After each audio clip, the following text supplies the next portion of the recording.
YouTube channel. I hope every one of you are doing great and fine. Today we have a warrior among us. Why do I call her a warrior? Let's meet her and find out why she is a warrior. Hello Madhu, how are you? I am fine. How are you, Lisa? I'm doing all great, thank you. So friends, why did I call her a warrior? In this pandemic, when every one of us were fighting with our own battles, she had written a story in herself. Let's listen what's her story.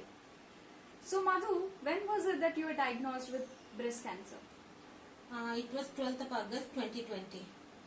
Was it a day when you're clinically tested or it was like you just came to know? नहीं, I just came to know. आज मैं एक salon run करती हूँ. Salon जाने के लिए मैं तैयार हो रही थी, तो मुझे थोड़ा सा आर्म पिट में एक पिंपल जैसा लगा. सो मुझे थोड़ा सा इनर फीलिंग हुआ कि ये कुछ अच्छा नहीं है. तो उसी दिन शाम को मैं डॉक्टर के पास गई, तो डॉक्टर मुझे ब्रेस्ट अल्ट्रासाउंड करने के लिए बोले. तो नेक्स्ट डे मैं ब्रेस्ट जब मेरा अल्ट्रासाउंड हुआ, तो उसी टाइम मुझे पता चला कि it was cancerous. So you doctor ने आपको डायरेक्टली बोला और you are the only person going और you had somebody with you? नहीं, मेरे साथ मेरी भाभी, मेरी छोटी बहन गई थी. तो जब डॉक्टर ने मेरी छोटी बहन को बोल रहे थे कि ये कैंसरस है और तुम जल्दी से डॉक्टर कंसल्ट करो, ये बहुत अंदर तक चला गया है, उस टाइम मैंने ओवरहियर किया था. तो उस बात को तो मैं बाहर आके मेरी भाभी को बोली थी कि it was cancerous. So the moment when you overheard that it's a cancer, it was like nowhere. You were having a normal day and then suddenly something of this big happened. So how did you felt? जब मैं सुनी मुझे तो बहुत सदमा जैसा लगा. तो फर्स्ट टाइम आई थॉट कि I should inform my husband, जो कि कलकत्ता में रहते हैं.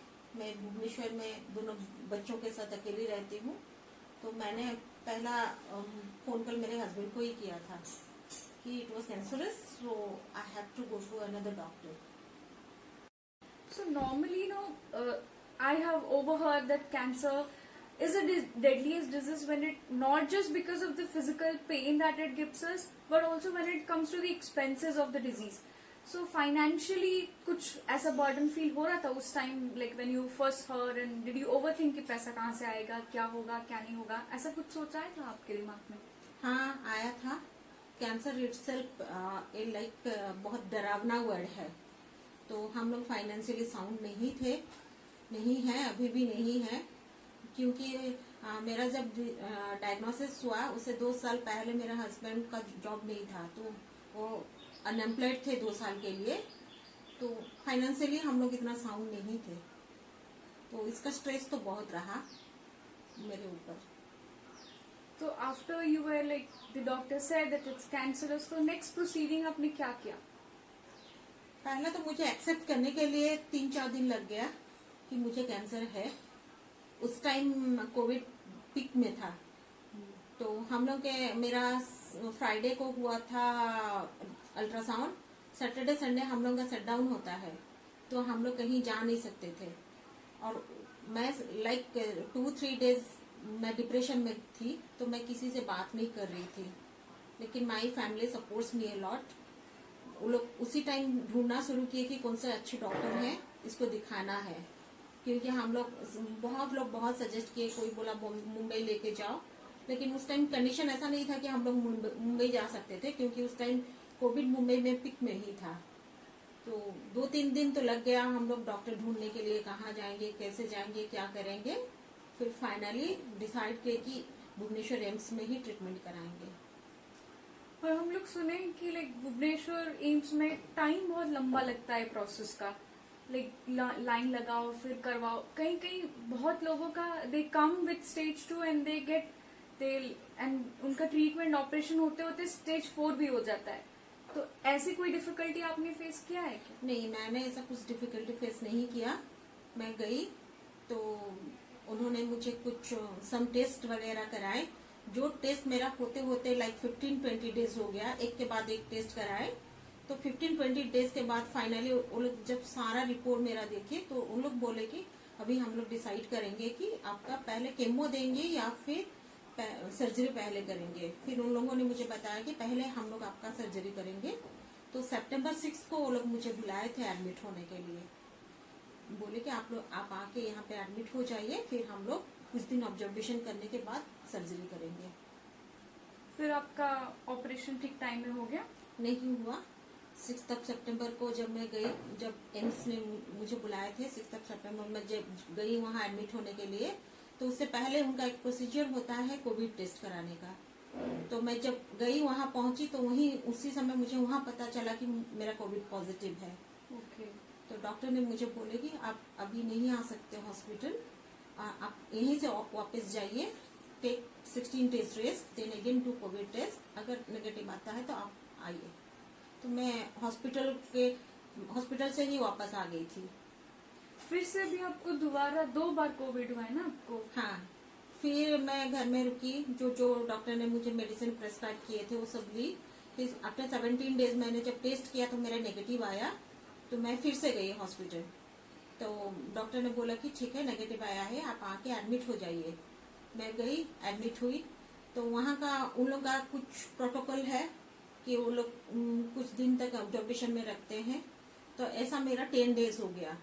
10 डेज में वहीं पे थी और हम लोग को स्ट्रिक्ट इंस्ट्रक्शन था वहाँ की, हम लोग डेट से कहीं नहीं जाएंगे, किसी के साथ बात नहीं करेंगे, क्योंकि कोविड की वजह से, क्योंकि एक अगर इन्फेक्ट होगा तो सारे वर्ल्ड में जितने भी थे सारे हो जाएंगे। इसीलिए 10 दिन के बाद मुझे बोला गया कि मंडे को हो सकता है कि आपका सर्जरी होगा, तो आप जाके फिर से कोविड टेस्ट कराए, क्योंकि ये प्रोटोकॉल में है, सर्जरी से पहले कोविड टेस्ट करना होता है।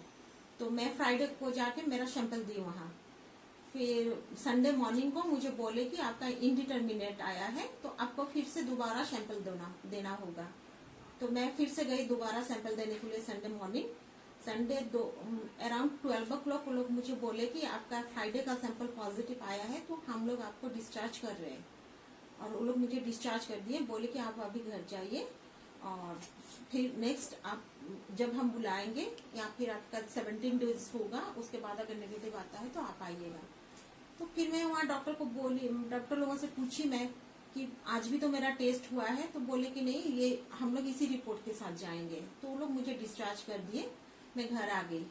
घर आने के बाद मुझे ऐसा कुछ सिम्टम नहीं था, ना पहला कोविड में था या सेकेंड में, कुछ भी सिम्टम नहीं था, मुझे कुछ भी फील नहीं हो रहा था। तो मुझे थोड़ा सा बहुत टेंशन हुआ कि क्या होगा, क्योंकि मेरा बायोप्सी हो गया था, तो टेंशन था कि कुछ क्या होगा। फिर मैंने नेक्स्ट डे मंडे मॉर्निंग को मैंने एम्स फोन किया कि पूछा कि मेरा संडे का रिपोर्ट क्या है। वो लोग बोले कि नहीं, संडे का रिपोर्ट नेगेटिव है। तो मैंने बोला नेगेटिव है तो मैं आ सकती हूँ। बोले कि नहीं, हम लोग पहला वाला रिपोर्ट को ही कंसिडर करेंगे, तो आप अभी हम लोग आपको एडमिट नहीं कर पाएंगे। तो इस वजह से मुझे फिर से 17 डेज घर में रहना पड़ा। फिर से कोविड टेस्ट हुआ मेरा, वो नेगेटिव आया, फिर उसके बाद मैं एडमिट हुई। इसी वजह से मेरा सर्जरी ऑलमोस्ट 2 मंथ डिले हो गया। So in the 2 month period of time कितना बार आपको you had to encounter with your negative thoughts and what were those thoughts? नहीं, उस टाइम मैंने जैसे आपको पहले बोला कि मुझे 2-3 दिन तक मैं डिप्रेशन में थी, बट 2-3 दिन के बाद मुझे लगा कि नहीं, मेरे बच्चे हैं और मुझे फाइट करना है इसके साथ।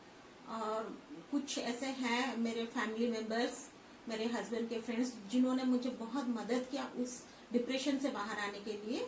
तो उसके बाद मुझे बहुत विश्वास था एम्स के डॉक्टर के ऊपर।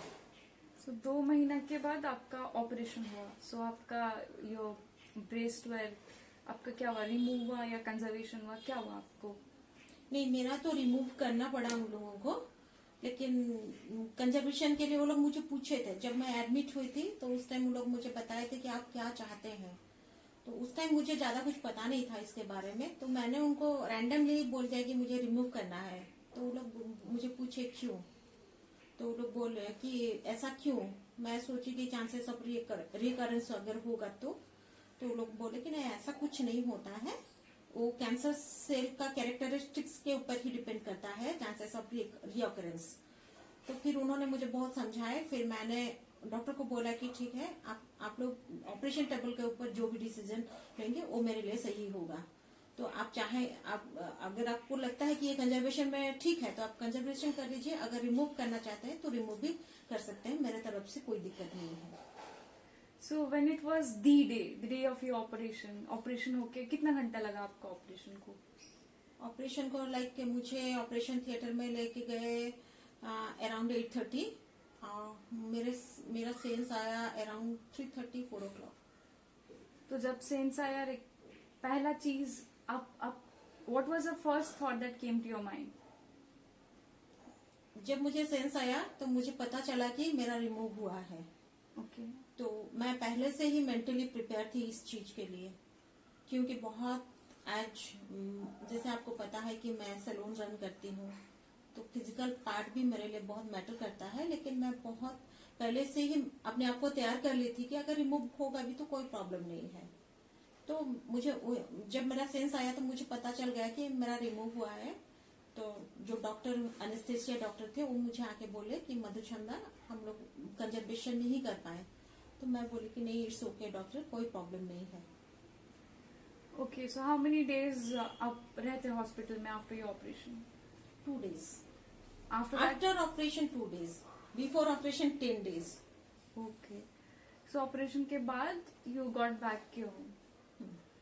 फिर व्हाट वाज लाइक प्रिपरेशन, घर में क्या था, कैसा था? हाँ, जिस दिन ऑपरेशन हुआ, जैसा मेरा रिमूव किया गया एंड कोविड का सिचुएशन था, तो वो लोग जो जिन लोगों का रिमूव होता है उन लोगों को सिर्फ 2 दिन रखते हैं और जिनका कंजर्वेशन होता है उन लोगों को 4-5 दिन रखते हैं।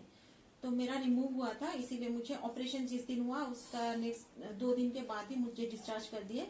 तो मुझे घर में आके बहुत बड़ा सरप्राइज मिला, क्योंकि मेरे बच्चे लोग, मेरे जो दोनों बेटे, दो चाइल्ड और मेरे भतीजे, वो लोग घर को वेलकम बैक टू मामा करके घर को बहुत अच्छे से डेकोरेट किए थे, सब कुछ किए थे। तो मुझे घर में आके बहुत अच्छा लगा कि मुझे लगा कि मेरे बच्चे अभी बहुत बड़े हो गए हैं। Okay, it was like the reason for whom you fought, they gave you a reason कि you should leave because of us. That became a driving force. फिर ये बताइए, जब घर में वापस आ गए, फिर पहला दिन when you saw yourself in the mirror, a physical change in your body, what did you, कुछ लगा आपको feel, or you were normal with the change? नहीं, मैं नॉर्मल थी, क्योंकि मैंने जैसे बताया कि मैंने एक्सेप्ट कर लिया था, इसीलिए मुझे कुछ इतना डिस्टरबेंस मुझे फील नहीं हुआ। लेकिन हाँ, मुझे प्रॉब्लम उस टाइम था, क्योंकि मेरा एक पाइप लगा हुआ था, 2 पाइप लगे हुए थे, तो उसको साथ में लेके चलना, ये फिरना मेरे लिए थोड़ा मुश्किल था। मैं ड्रेस चेंज नहीं कर पा रही थी खुद से, लेकिन मेरे बच्चे लोग ने मुझे बहुत हेल्प किया उस टाइम में। बहुत अच्छे से गया मेरा, ऐसा कुछ प्रॉब्लम नहीं हुआ। घर आने के बाद भी मुझे ऐसा कुछ ज्यादा प्रॉब्लम नहीं हुआ। तो फिर आपका डाइट क्या बताए थे हम लोग? हमें हाई प्रोटीन डाइट में थी, क्योंकि मेरा उसके बाद मेरा केमो होने वाला था, तो इसीलिए मुझे मंथ ऑफ सितंबर से ही वो लोग हाई प्रोटीन डाइट में रखे हुए थे, इसीलिए मेरा इतना वेट गेन हो गया। ओके, सो आपका पहले केमो हुआ एंड देन रेडिएशन हुआ, right? So how many chemos did you take all together? 16 chemos. First 4 chemo was in 21 days interval. After that 12 chemo was in every week. Okay, so chemo painful होता है? Chemo क्या होता है, क्या chemo? Chemo जैसे सब जानते हैं कि बहुत पेनफुल है, लेकिन टचवुड मेरे लिए उतना नहीं था। हाँ, मैं बिल्कुल नहीं बोल सकती कि पेनफुल बिल्कुल नहीं है, हाँ था, लेकिन उतना नहीं था जितना मैंने सुना था, उतना मेरे लिए नहीं था। होता है थोड़ा बहुत, केमो लेने के बाद वोमिटिंग टेंडेंसी होता है, और किसी किसी को पैर में बहुत ज्यादा दर्द होता है। मेरा हुआ था, थोड़ा बहुत हुआ था, लेकिन जितना मैं सुनती थी उतना मेरा नहीं हुआ था, क्योंकि हो सकता है कि प्रॉपर डाइट, फैमिली सपोर्ट भी बहुत मैटर करता है इस चीज में, जो मैंने।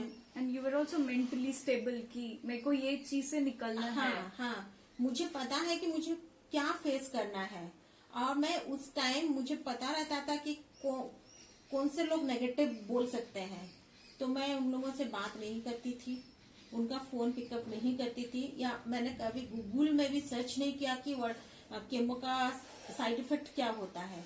तो मुझे उतना कुछ ध्यान में नहीं था कि केमो का साइड इफेक्ट क्या होता है। और उससे पहले भी मैं मेडिटेशन करती थी, शायद इसी वजह से मैं थोड़ा सा, ये मेरा जर्नी मैं बहुत स्टेबल कंडीशन में क्रॉस की हूँ।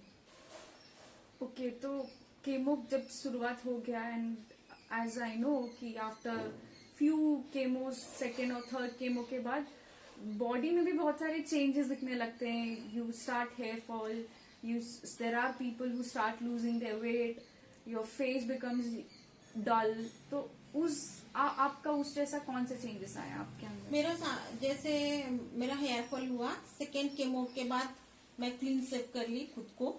ओके. उसके बाद मेरा because of high protein diet मेरा वेट गेन हुआ था. सबका वेट लॉस होता है, लेकिन मेरा वेट गेन हुआ था. हाँ, बहुत मतलब नेल्स वगैरह ब्लैक हो जाते हैं, वो सब सारा चीज हुआ था. लेकिन मैं चीज को एक्सेप्ट कर ली थी, तो मुझे इतना कुछ प्रॉब्लम नहीं हुआ. Okay, so when you shaved your, clean shaved yourself, तभी आपको कुछ right at that moment अपने आप में खुद करना और किसके पास जाके करवाने में बहुत डिफरेंस है. तो जब आपने आपको खुद किया, what was the reaction? कैसे लगा आपको? कुछ नहीं था, मुझे पता था कि मुझे ये फेस से जाना है, तो मैंने ऐसा कुछ ज्यादा सोचा नहीं. जब मेरा बहुत ज्यादा हेयर फॉल हुआ था, घर में इधर उधर चारों तरफ गिर रहे थे, मैं सोची कि इससे अच्छा कि मैं मतलब क्लीन से भी कर लूं. तो मुझे ज्यादा कुछ चेंजेस नहीं लगा. लेकिन उसके बाद सब बोले कि अच्छा, तू अच्छा दिख रही है इसमें, लाइक बुद्धिस्ट मंक. तो मुझे बहुत अच्छा लगा वो सब सुन के.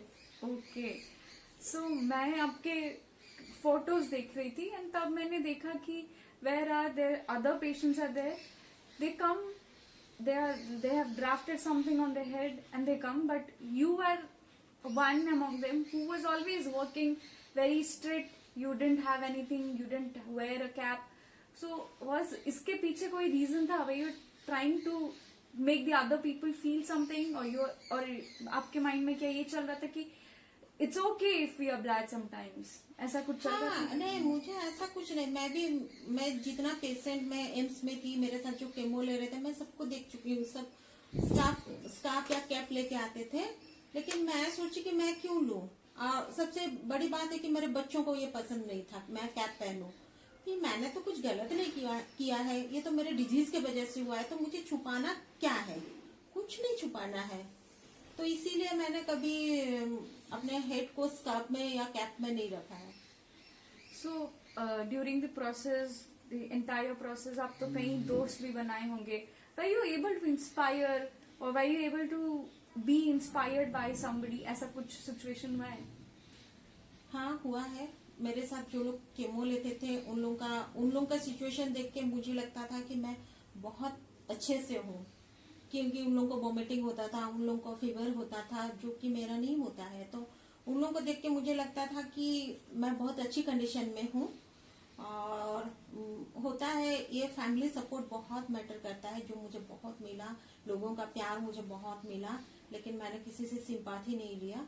मुझे सिंपैथी पसंद नहीं है, तो मैं उस लोगों से दूर रहती हूँ जो लोग मुझे सिंपैथाइज करते हैं. वो लोग है. लेकिन मेरे जो, जैसे हम लोग एम्स में थे, जो मेरे के साथ जिनका सर्जरी हुआ था, वो लोग भी केमो ले रहे थे. तो उनसे मैं जब बात करती थी, वो लोग भी मेरे से बात करते थे. तो वो लोग बोलते थे कि दीदी आप इतना काम कैसे कर लेते हैं, आप स्कूटी वगैरह कैसे चला लेते हैं, क्या कर लेते हैं. तो मैं बोली क्यों नहीं कर पाएंगे हम लोग अगर मेंटली स्ट्रांग रहेंगे तो हम लोग सब कुछ कर पाएंगे. तो इसी वजह से वो लोग हमेशा मुझे फोन करते थे, बोलते थे दीदी आप कैसे स्ट्रांग हो, हम लोग भी वैसे ही करेंगे. तो वो लोग वही चीज मुझे बहुत बोलते थे कि दीदी हम लोग आपसे सीख लिए ये सारा चीज, स्ट्रांग रहना है, कैसे क्या करना है. मैं बोली तुम लोग जितना सोचोगे उतना ही तुम लोग डाउन होते जाओगे. सोचो मत, जो हुआ खुशी खुशी एक्सेप्ट करो और चलो. इसीलिए केमो प्रोसेस भी उन लोगों को थोड़ा सा पेनफुल होता था, मेरा टचवुड उतना नहीं हुआ. कितना रेडिएशन आपने लिया? 28. So that's like 28 radiation and 16 chemos, right? So 28 radiation and 16 chemos, it's not a less thing, and you're still sitting here smiling with the same enthusiastic woman. So it's like great. And this is why I said she is a warrior. This is a specific reason. 20, I can't just imagine 28 chemos and 16 radiations. 16 Okay, 16 chemos and 28 radiation is not at all a less thing. हाँ, और एक चीज मैं बोलना चाहूंगी कि ये मेरा जो 1 साल का जर्नी था, जैसे मेरा रेडिएशन खत्म हुआ जून में, तो अगस्त टू जून मेरे हस्बैंड सिर्फ मेरे सर्जरी के टाइम ही आए थे। वो ना क्योंकि वो कोलकाता में रहते हैं तो उनका उतना छुट्टी नहीं मिल पाता है, तो बाकी मेरा प्री सर्जरी या फिर मेरा जो केमो का पीरियड है वो सारा चीज मैंने अकेले फेस किया है। फैमिली सपोर्ट बहुत रहा है, तो इसी वजह से शायद मैंने वो सारा चीज कर पाई।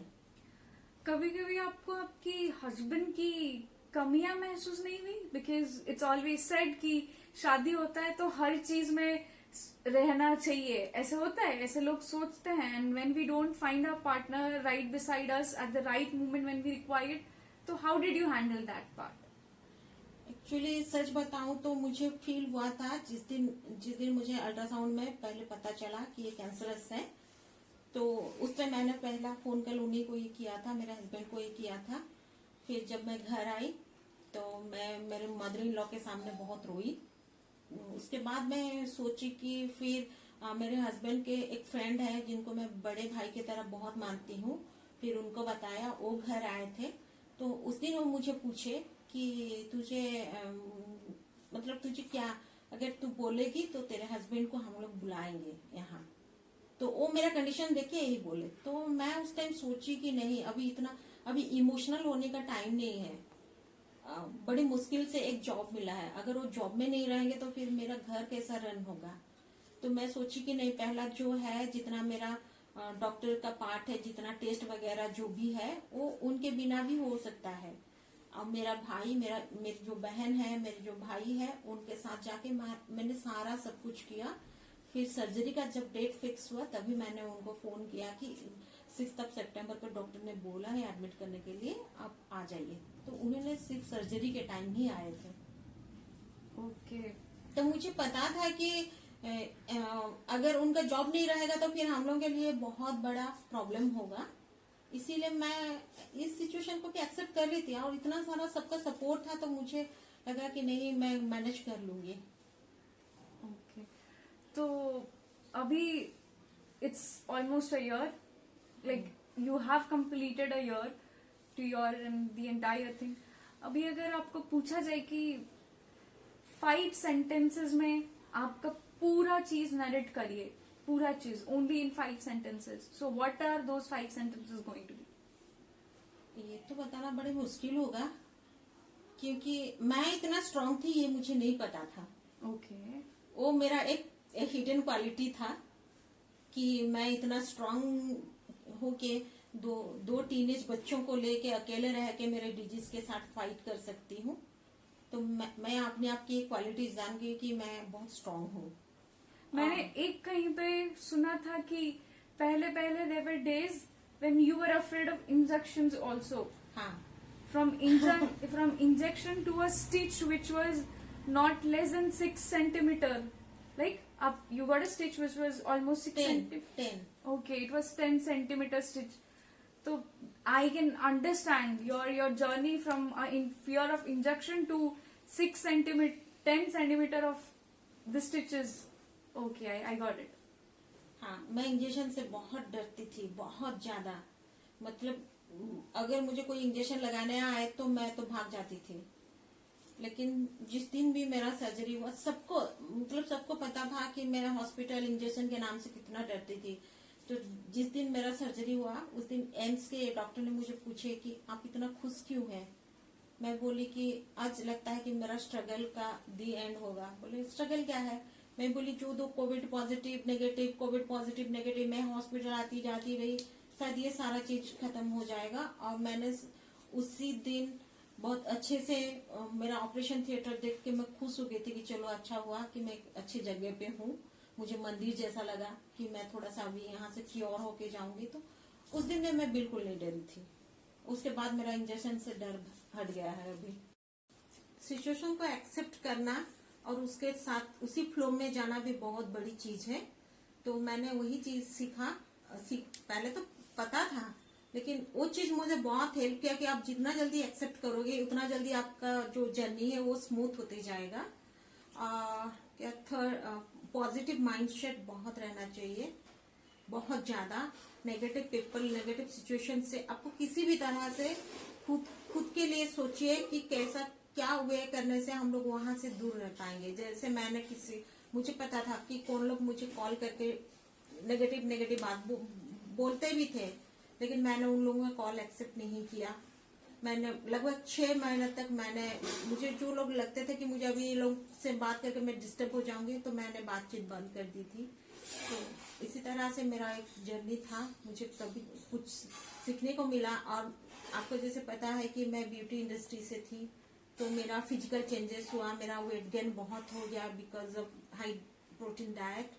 मेरा बाल नहीं रहे, फिर भी मुझे कुछ फर्क नहीं पड़ा, क्योंकि मैं चीज को एक्सेप्ट कर ली थी और एक फ्लेक्सिबल हो गई थी कि हाँ चलो कुछ नहीं है, फिर से मेरे बाल आ जाएंगे, फिर से मैं कुछ करके मेरा फिगर भी ठीक हो जाएगा, सब कुछ हो जाएगा। तो फ्लेक्सिबल रहना भी बहुत जरूरी है। और हाँ, ग्रेटफुल रहना भी हर सिचुएशन में बहुत जरूरी है। शायद ये चीज मैंने बहुत पहले से ही प्रैक्टिस करती थी, ग्रेटफुल हो रहना। हर चीज में मैं प्रैक्टिस करती हूँ। तो लकीली आज मुझे जब भी सोचती हूँ तो मुझे लगता है कि ये ग्रेटफुल के वजह से शायद मुझे सबका इतना प्यार, सबका इतना कोऑपरेशन बहुत मिला। क्योंकि मैं बताऊं, जैसे मेरे 2 टीनेज के बच्चे हैं, तो उन लोगों को भी थोड़ा सा देखना पड़ता है। उन लोगों का अपना ही एक प्रॉब्लम रहता है, उसके साथ मेरा प्रॉब्लम उनका ऐड हो गया। तो उसी टाइम मेरे फैमिली मेंबर्स ने मुझे बहुत सपोर्ट किया। नॉट ओनली फैमिली मेंबर्स, बहुत भी हैं मुझे सपोर्ट करने के लिए। उस टाइम मेरी बड़ी बहन की 2 बेटियां, जो उन्होंने आके मेरे साथ रहते थे, पूरा 1 साल तक मेरे जर्नी में वो लोग मेरे साथ रहे। और उस टाइम उन दोनों ने मुझे माँ की तरह ट्रीट किए। वो लोग मेरे लिए माँ थे, मैं उनके लिए बच्ची थी। क्योंकि वो दोनों ही मुझे बहुत डांटते थे जब मैं नहीं खाती थी, खा नहीं पाती थी या फिर एक्सरसाइज नहीं करती थी। तो वो लोग मुझे डांटते भी थे, प्यार भी करते थे। माँ की तरह मुझे वो दोनों ने बहुत ट्रीट किया। तो उन लोगों ने शायद 1 साल मेरे साथ रहे, मेरे पूरा साथ दिए। मेरे जितना भी प्रॉब्लम्स में मैं गुजरी हूँ, सब में वो लोग साथ थे। बहुत बहुत लोग हैं जिन्होंने मुझे बहुत प्यार दिया, बहुत कोऑपरेशन दिया, अभी भी दे रहे हैं। और आपके पहले से आपने ये बोला कि the reason why you for this और you decided to fight was your children. तो आप जैसे सोचे, आपके बच्चे भी कुछ सोचे होंगे, तो how did they cope up mamma with cancer? Actually पहले तो जब मैं सुनी कि मुझे हुआ है तो उन लोगों को मैंने बताया नहीं था। लगभग 1 महीना के बाद उन लोगों को पता चला। तो उस टाइम थोड़ा बेटा बहुत ज्यादा डिस्टर्ब था, बहुत ज्यादा डिस्टर्ब हो गया। तो उसको संभालने के लिए मुझे स्ट्रांग रहना बहुत जरूरी हो गया था। तो वो इतना डिस्टर्ब था, मैं हॉस्पिटल में थी, वो घर में था, उसका एग्जाम था, वो एग्जाम देने के लिए तैयार नहीं था। तो उन लोगों को संभालना उस टाइम मेरे लिए थोड़ा सा मुश्किल था, लेकिन हो गया। उन लोगों को भी मैंने आहिस्ता आहिस्ता समझा। मुझे भी एक्चुअली उन लोगों की वजह से मैं स्ट्रांग हो गई। मैं सोची कि अगर मैं स्ट्रांग नहीं रहूंगी तो उनके ऊपर बहुत बुरा इम्पैक्ट होगा। तो वो दोनों ही शायद मेरे मेन रीजन थे मुझे स्ट्रांग बनाने के लिए। तो now when you look back to your journey, वो क्या चीज है जो आप when you will which makes you smile? मेरा जर्नी मैं तो बोलूंगी कि बहुत अच्छा रहा, बहुत अच्छा रहा। जैसे सबका मैंने देखा है, सुना है, उतना पेनफुल मेरा नहीं रहा। इसीलिए मैं बोलती हूँ कि ग्रेटफुल रहना बहुत जरूरी है, बहुत जरूरी है ग्रेटफुल रहना। और हर चीज में रहना चाहिए। हर किसी को हर चीज ऐसे नहीं मिलता है। मतलब अगर भगवान प्रॉब्लम देता है तो सोल्यूशन भी देता है। जब मेरा डायग्नोसिस हुआ, मैं यहाँ अकेली रहती हूँ, मैं कैसे क्या करूंगी, वो सारा चीज भी मेरे मन में आया था। बट इवेंचुअली मुझे जो कोऑपरेशन मिला, मैं कभी सोची भी नहीं थी। तो ओवरऑल देखा जाए तो मेरा जर्नी अच्छा रहा। आपको अगर कुछ मैसेज देना है तो व्हाट वुड दैट बी? जैसे मैंने अपनी लाइफ से सीखा है, सिचुएशन को एक्सेप्ट करना बहुत जरूरी है। एक्सेप्ट करके उसके फ्लो के साथ जाना है, ना कि कहीं पे स्टक हो जाना है, नहीं करना है। एक्सेप्ट करके उसी फ्लो के साथ जाना है, हमेशा पॉजिटिव रहना है, ग्रेटफुलनेस बहुत प्रैक्टिस करना है। अब फ्लेक्सिबल होना बहुत जरूरी है। अब जितना फ्लेक्सिबल होगे, आप जितना पॉजिटिव रहोगे, जितना चीज को एक्सेप्ट करोगे, उतना आपका लाइफ इजी होता जाएगा। जैसे मैंने एक्सपीरियंस किया है, उसी एक्सपीरियंस के साथ मैं ये बोल रही हूँ कि आपको बहुत पॉजिटिव रहना, बहुत ग्रेटफुल रहना, एक्सेप्टेंस का प्रैक्टिस करना बहुत जरूरी है। Okay, so at the end all that आपके जर्नी को देख के अगर मेरे को भी कॉन्फिडेंट आ रहा है कि okay, if I don't want to be a part of this process, touch wood, but if at all something deadly as I ever come across in my life, with all the experience that you share, I will somehow find a reason कि I need to survive. So it's basically about finding a reason why you need to do something, because that is what will make your process a little easier. And जैसे कि मैंने आपके story से सीखा कि don't let the problem define you, but let the problem refine you. That is what you stated in the entire process. So thank you so much for being there with us. I don't know what to say. I wish I could be as a strong woman as you are. I don't know how it would be, but I would try my best leading my own life with all small little हमेशा हम लोग की जिंदगी में क्या होता है कि कोई छोटा चीज होता है तो सबकी जिंदगी में ही होता है, कोई छोटा चीज होता है तो लगता है कि बहुत बड़ा चीज है, this is a very big thing for everyone, but like I am one such person who always looks around to find an inspiration, and yes, that's how I catch up. So thank you so much for being there with us. I hope every one of you will understand that we fight with our own battles in our own way, and everyone's battle is unique. So do her battle, and we should learn, like all that you could learn is we should learn to accept things, because that's what is very important. अगर आप accept ही नहीं करते तो everything would have been very rigid. So the reason of so many things is somewhere acceptance. So accept things, be there for yourself, don't get harsh on yourself, even if situation are hard, don't be harsh on yourself. Pat yourself every day for the own battle that you're fighting with yourself. That's it. Thank you so much. If you like my channel, do not forget to hit the like, share and subscribe to my YouTube channel. Thank you. Keep waiting for the next video.